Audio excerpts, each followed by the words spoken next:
Hello বন্ধুরা, আমি আছি এখন আন্দুল রাজবাড়িতে। আর আন্দুল রাজবাড়িতে কে কে গেছো তোমরা কমেন্ট করো। আর রাজবাড়িটা ঘুরে দেখায়। দেখুন আন্দুল রাজবাড়িটা কত বড়, দেখুন সুন্দর।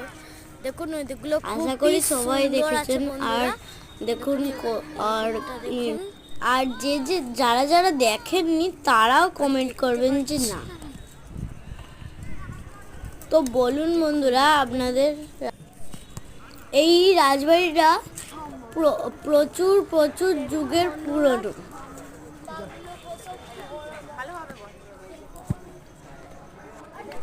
দেখুন এটা হচ্ছে এখন মেন দরজা, যেখানে এখন অবস্থিত হয়েছে। দেখুন দুতলা তিনতলা বারান্দা ভেঙে ভেঙে